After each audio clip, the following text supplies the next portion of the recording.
UK team on 0800 881 5090 or visit britishseniors.co.uk. I have it. Oh, looks like sinusitis.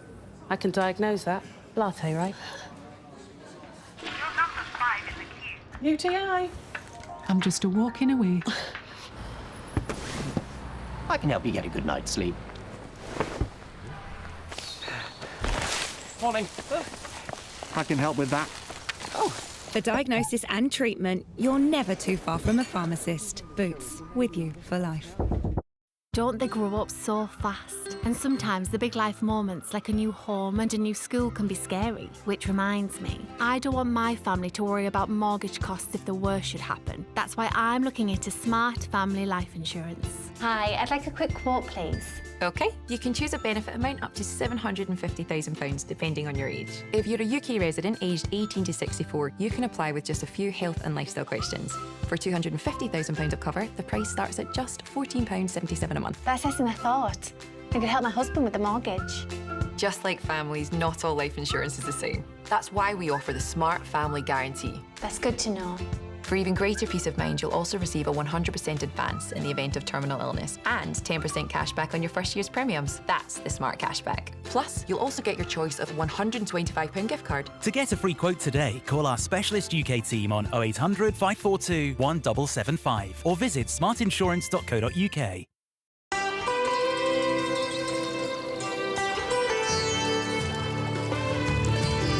Sometimes it's the little things that remind us of them.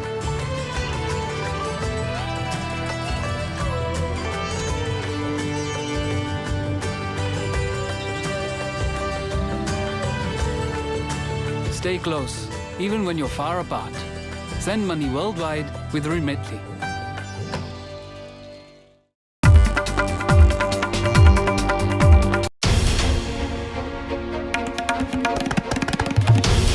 This is NDTV, and you're watching NDTV 24/7.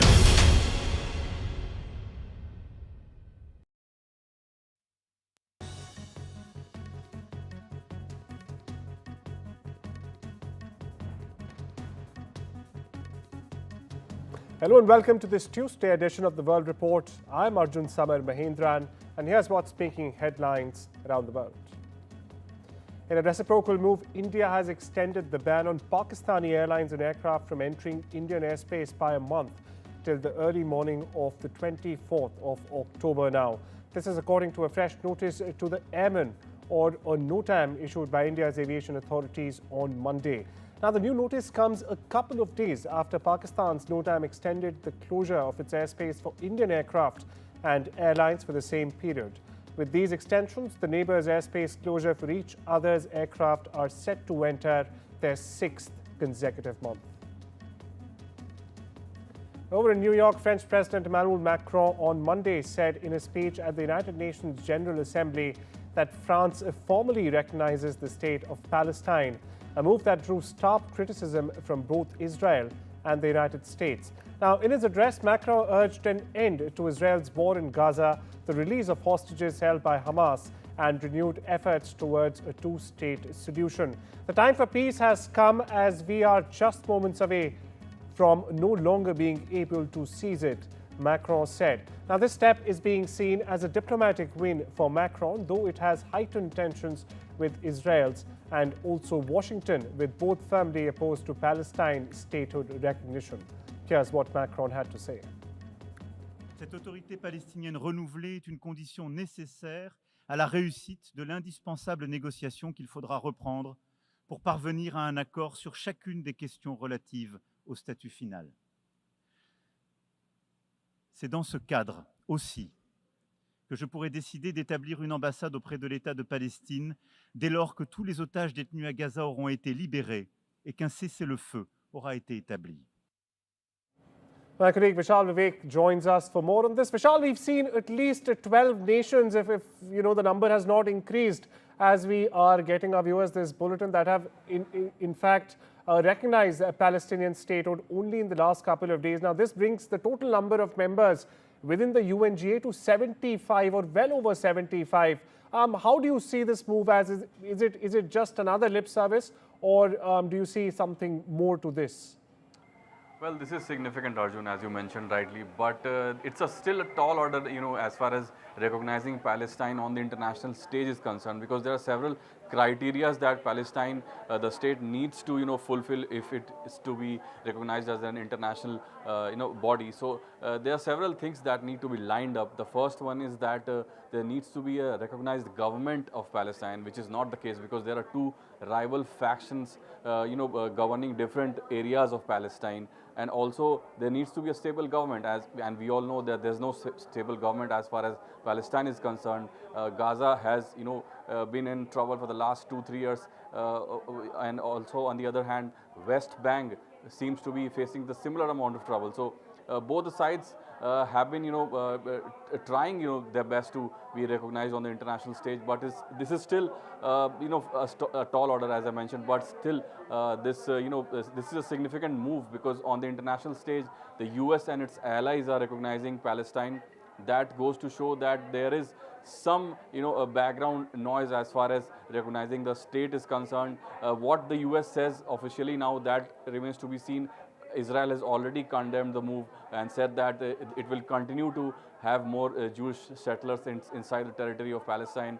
So it will remain, it will still create ripples as far as the international relations are concerned. So we'll have to wait and see how this unfolds. It's still a tall order, as I mentioned. And a significant step, Vishal, there, but still a lot of variables exist which need to be sealed. Thank you so much for getting us the latest. Sticking with the Middle East, where UN-backed humanitarian organizations are now facing significant challenges in maintaining their operations in the besieged Gaza Strip and the Enclave, for that matter of fact, as Israel continues its military strikes in and aid blockade to the area. The UN Relief and Works Agency for Palestine Refugees in the Near East, or the UNRWA, has been delivering healthcare and basic services to Palestinian refugees for over 6 decades now. However, in Gaza today, where over 2 million people are enduring extreme poverty, the ongoing conflict has severely undermined the UN agency's ability to provide aid. And it's not due to the lack of supplies in this case, but the Israeli imposed restrictions are blocking the UN agency's distribution efforts. Listen in. Our situation is miserable. We can't afford our medicines anymore, so we only use simple painkillers. For 40 years, my family and I have depended on UNRWA for treatment. Without them, we have nothing. We shift our focus westwards to the US, where after being suspended last week, Jimmy Kimmel's late night show is now set to return to ABC. Disney & Co., which owns the network, has issued a statement clarifying the latest developments, but not all of ABC's affiliated stations will be carrying Kimmel's comeback show. Sinclair, one of the country's biggest owners of local TV stations, has said its ABC affiliates will preempt the show beginning Tuesday night. Now, Sinclair also added that it will air news programming in the time slot instead.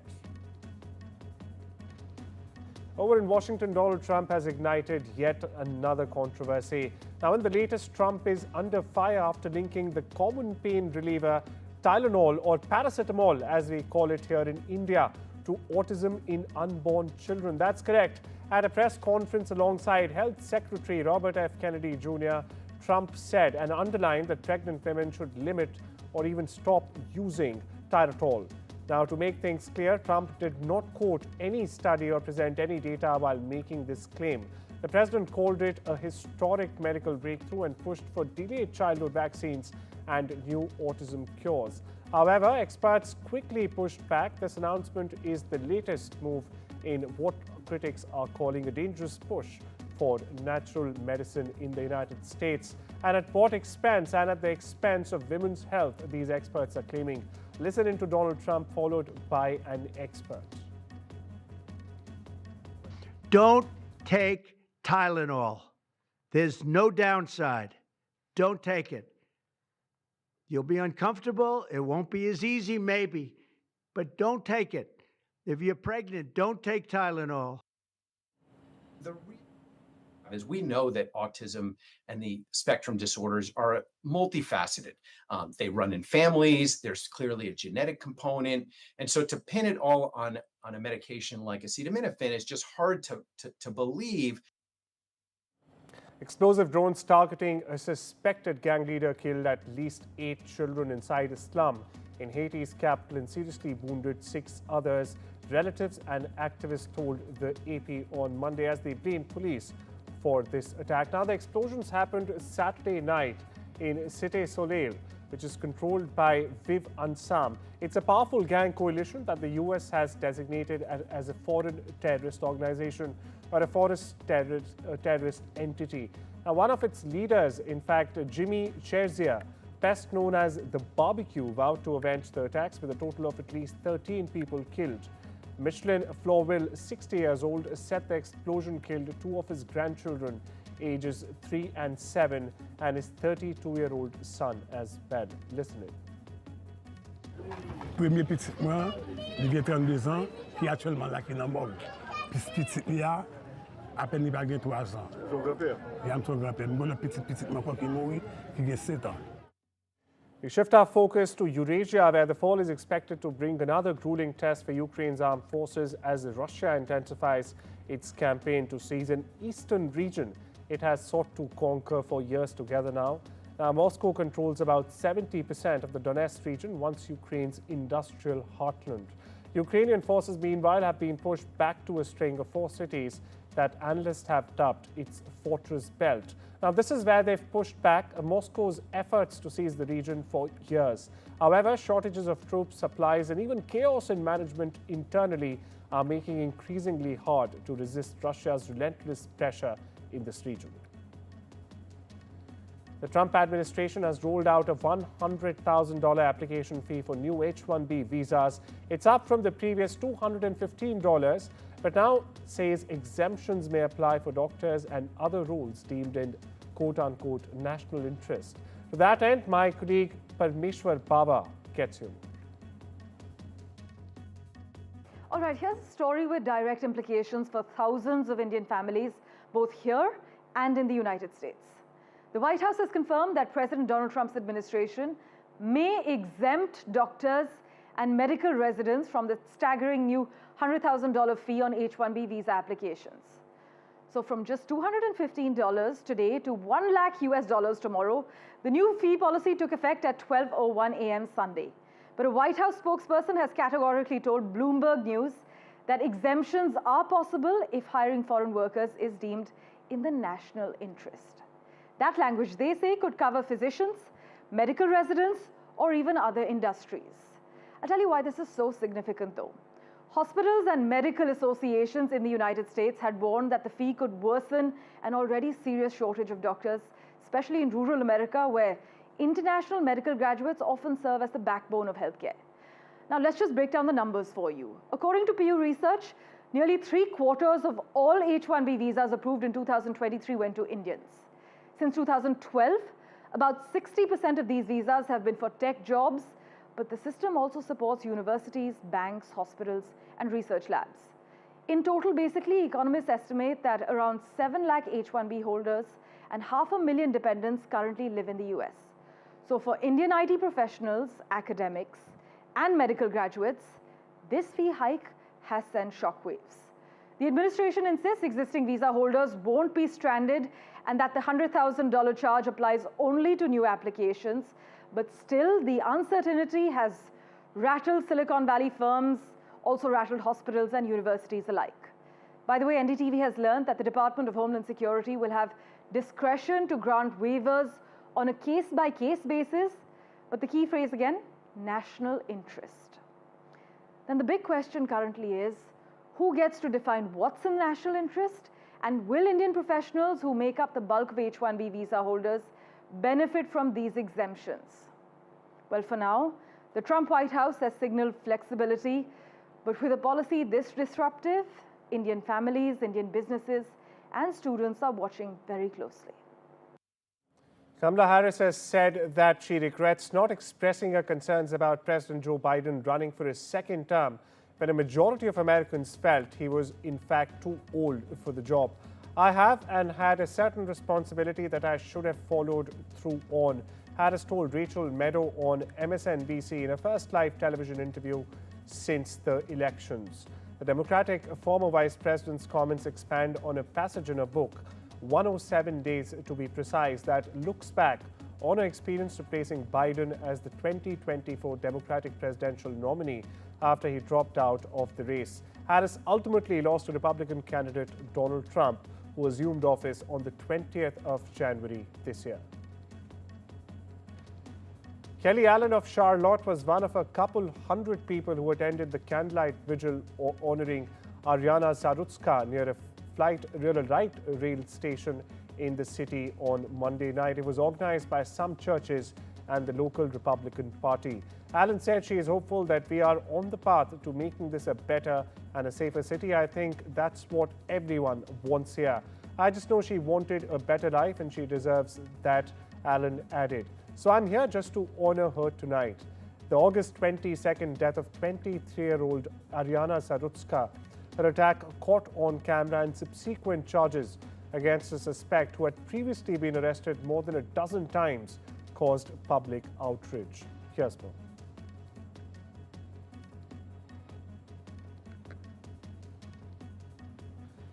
A 13-year-old Afghan boy's curiosity brought him to Delhi from Afghanistan after he somehow managed to get inside the landing gear compartment of an aircraft that took off from Kabul. The incident was reported around 11 a.m. on Sunday, the 22nd of September to be precise, when KAM Airlines flight number RQ4401 reached the Indira Gandhi International Airport after a 2-hour-long journey. Now, the teenager was, however, repatriated to Afghanistan on Sunday, the 21st of September itself, on the same flight. But for over 90 minutes, the boy flew in the wheel well, miraculously landing unscathed at the IGI airport in the national capital, where he was seen wandering around by some airport staff. But by evening, he was sent back on a flight to Kabul, ending his day's adventure. Over in Europe, flights at the Copenhagen airport resumed early Tuesday after being suspended or diverted overnight because of drone sightings. Police reported 2 to 3 large unidentified drones were seen Monday night, forcing outgoing flights at Scandinavia's largest airport to be grounded and others diverted to airports nearby. Local media, meanwhile, showed a significant police presence in the vicinity of the airport. National Light Festival themed Light Up Shanghai has been a viral sensation on social media since its opening. Now, crowds have also flocked to the Zhuhai riverside to immerse themselves in the romantic interplay of lights, with the main venue at West Pond in downtown Zhuhai district setting new visitor records over the past weekend. We get you more.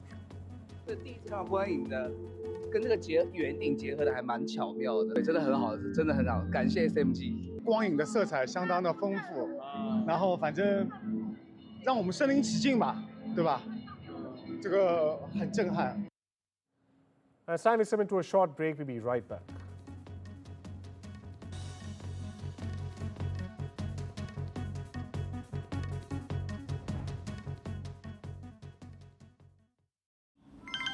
Tina's smart. She uses Wise to send and spend money overseas. Tina's gone.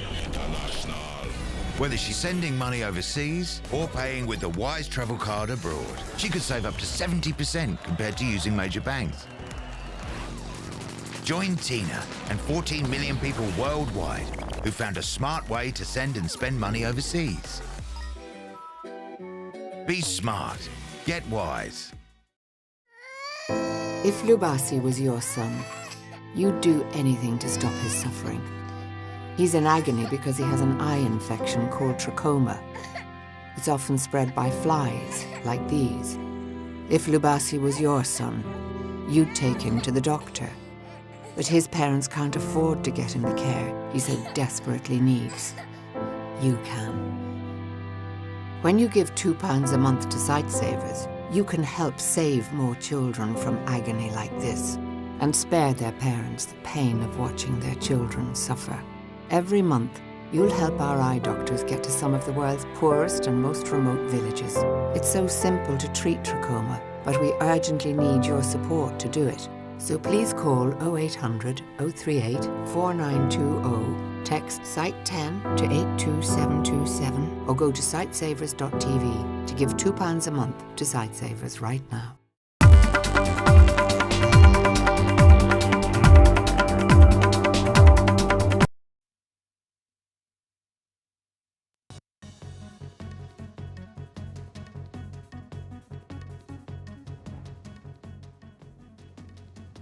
Welcome back. You're watching The World Report. We get you updates from the world of business now, where Nvidia has announced that it will invest up to $100 billion in OpenAI. This as the artificial intelligence company embarks on a massive effort to build data centers worth hundreds of billions of dollars powered by Nvidia's processors. According to the companies, OpenAI's upcoming infrastructure will be based on Nvidia's system designed to consume 10 gigawatts of power, a scale that underscores the immense energy demands of the largest AI chip clusters. It was a chaotic Monday night in Paris. Ousmane Dembele and Aitana Bonmati have claimed the 2025 Ballon d'Or awards, football's highest individual honor. Now, Dembele, after a stunning season with Paris Saint-Germain, scored 35 goals and led the club to a continental treble, beating out Barcelona's Lamine Yamal to win his first Ballon d'Or. On the women's side, Spain's Aitana Bonmati made history, becoming the first woman ever to win 3 Ballon d'Ors in a row. Now, despite Barcelona and Spain both falling short here in major finals. It was a huge night for PSG, which also won the Men's Club of the Year award, while Arsenal took the Women's Club title. Dembele called the honour exceptional, while Bonmati said she hopes her story inspires young girls everywhere. Ringo Starr says life on the road at 85 may not look like rock and roll lifestyle anymore, but the work ethic is still the same. The legendary drummer, who continues touring his all-star band, reflected on just how certain songs have become the cornerstone of his live performances and how his relationship with them has evolved over the decades. Every all-star show concludes with a little help from my friends, the legendary Paul McCartney penned track that has become essential to Ringo's career. We get you more. Is it still the rock and roll lifestyle? It's not really, is it? When did that change? Yeah, well, no. I think when I was 30. You were like, enough of this. Well, it's not rock. You know, the rock and roll's up all night, out all night, doing, playing. Yeah, you know. Probably 40, 40-ish when I stopped that lifestyle. But you know, we're still got to get up. We got to get in the truck. We got to get to the gig, and we got to go and do it. Yeah. You know, nobody's gonna. Oh, I don't. You know, I don't feel like it. Nobody ever says that in my band. We're up and we rock and we do our best. And I say that's the only thing when we're putting it together is that I will do my best for you. I want you to do your best for me and for him, and that we all just get up there and do it. And you know, the bands like they all say, well, let's just keep it with this one. Sometimes somebody plays the wrong note, but we get on with it. You know, it doesn't all stop. I just love it, and it's the best way I can go out because I can play drums to your songs, I can play drums to my songs, I can be down the front, peace and love in, singing the ballads, you know, and I just love the format. Bill Nye received a star on the Hollywood Walk of Fame, also known as Bill Nye the Science Guy, for his Emmy-winning show with the same name that aired from 1993 all the way to 1999. Nye was surrounded by fans and family at Monday's ceremony, as you see there on your TV screens. He also attended Cornell University and graduated back in 1977 with a mechanical engineer's degree. He began moonlighting at comedy clubs before quitting his job at Boeing in 1986 to focus on his comedy career full-time. Neeraj Gavan's Homebound is India's official entry for the 2026 Oscars, viewers. Now, after a decade-long wait, Neeraj returns with Homebound, India's official entry to the Oscars. It's a film about friendship and identity. Lead actor Ishan Khattar opens up about the intense preparation he underwent to bring this character to life. Listen in. I don't know where to start क्योंकि हमने जब शुरुआत की थी prep में हमने dialect work शुरू किया 2-2.5 महीने 3 महीने हमने वो किया बिकॉज ज़बान बहुत इंपॉर्टेंट एलिमेंट होती है किसी भी कैरेक्टर का और आई थिंक हम दोनों ने तो इन्होंने बहुत हराशा हमको श्रीधर दुबे भाई जो इस फिल्म में हैं डायलॉग राइटर हैं उन्होंने विकास त्रिपाठी का रोल भी किया है उन्होंने हमारे साथ डायलेक्ट कोचिंग की 2-2.5 महीने but the best thing we did was we went to Barabanki together और हमने कई दिन गाँव में बिताए साथ में It's an experience that goes beyond a film.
At Admiral, caring about what matters most to people has always been at the heart of what we do.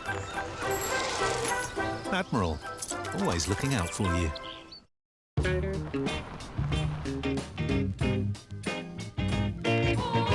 I know I'm wear all these fancy clothes. And I'm a big fine car now.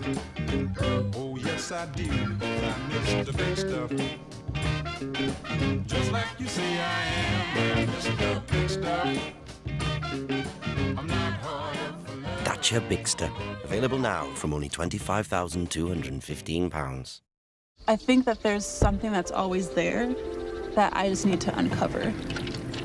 Like I know I'm gonna get there, but I have to be patient with myself. That's probably the scary part for me. And it's okay, like if you completely pivot and change.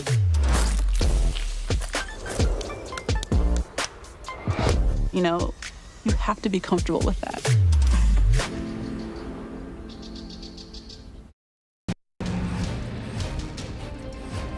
This is the Zorawar, India's very own light tank. Built for a very specific requirement, to defend our forces and attack when necessary in high altitude areas.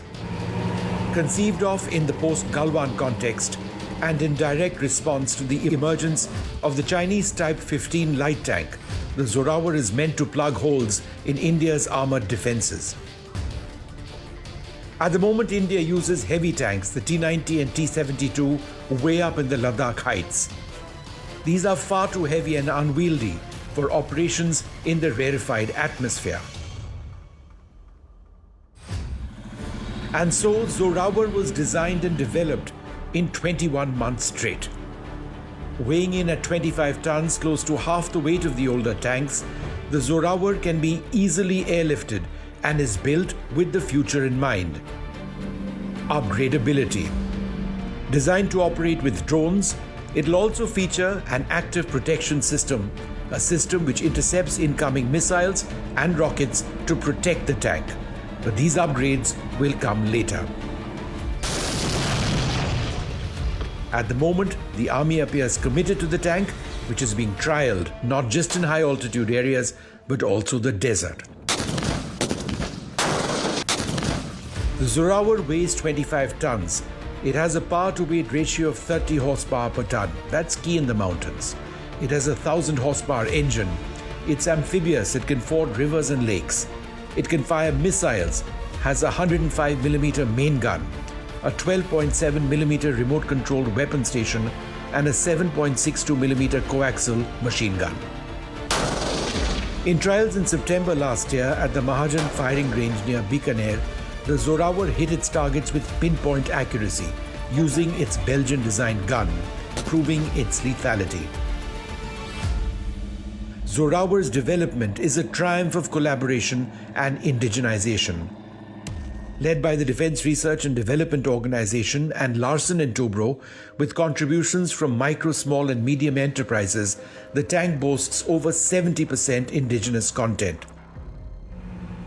From its hull to advanced systems, Indian industries have risen to the challenge, reducing reliance on foreign technology.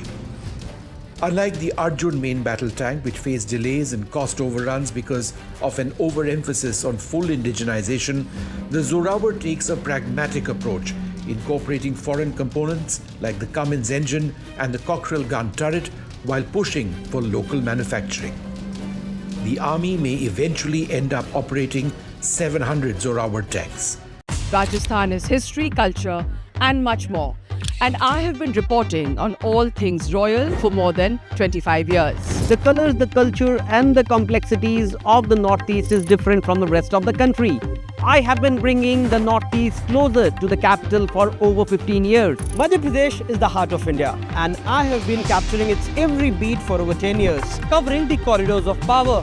What is said, what is left unsaid, and what it actually means for you and me. I have it all covered. Kashmir is often called paradise on earth, a region that has been in a state of flux from conflict to India's crowning glory. I have been reporting and decoding Jammu and Kashmir for last 3 decades.